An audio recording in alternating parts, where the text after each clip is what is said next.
हां, रवी बागले, इथं आपण कशासाठी आलात?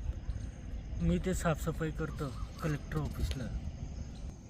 किती वर्षापासून? मी 2014 पासून काम करतोय. 6,000 रुपये महिन्याने. माघरची बहीण मी, आम्हाला 12,000 रुपये भेटतात. 12,000च्या वरतीच पगार बी वाढत नाही, परमनंट बी करत नाही आहे. पोलीस खात्यात 16 वर्ष झाले. मी 2009 पासून काम करतोय.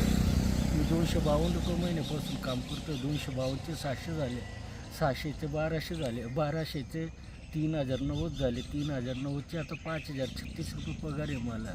5,036 रुपये. 36 रुपये. मग तुमच्या जागेवर परमनंट भरती वगैरे करत नाही का हे? नाही, अजूनपर्यंत काय झाली नाही. ते म्हणतात मैथर लोकांची जागा आहे, फक्त त्यांनाच घेतलं जाईल. मेहतर लोकांनाच घेतलं जाईल. घेतलं जाईल. पण मेहतर लोकांची भरती झाली नाही. नाही, मैथर तर एक पण कामाला नाही आहे तिथे. ओके. आणि आम्ही 16-17 जण आहेत तिथे कामाला. तर तुम्हाला एवढ्या पैशामध्ये परवडतं का? एवढ्या पगारामध्ये परवडतं नाही का? परवडतंय, पण मजबुरी आहे, नाईलाज आहे. त्याच्यावरच बायकापर्यंत पोट भरलं जातं. आई वडिलांचं काय करावं रे मला.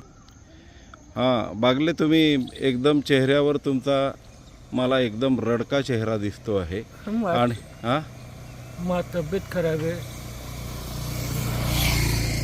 मी आलो इकडे. तब्येत खराब आहे तर मग आज नाही आले असते ना तुम्ही? तर मला बोलले असते बाकीचे लोक, त्यामुळे आलो. बरं बरं. एका दिवशी असं वाटतं तर जीव देऊन टाकावं. कंटाळा येऊन गेला. एक काम करेल तर खायला अशी गोष्ट झाली रे हो. बरं, एवढी वाईट परिस्थिती आहे. ठीक आहे ठीक आहे ठीक आहे. मी माझ्या परीने पाठपुरावा करतो आपला. हां.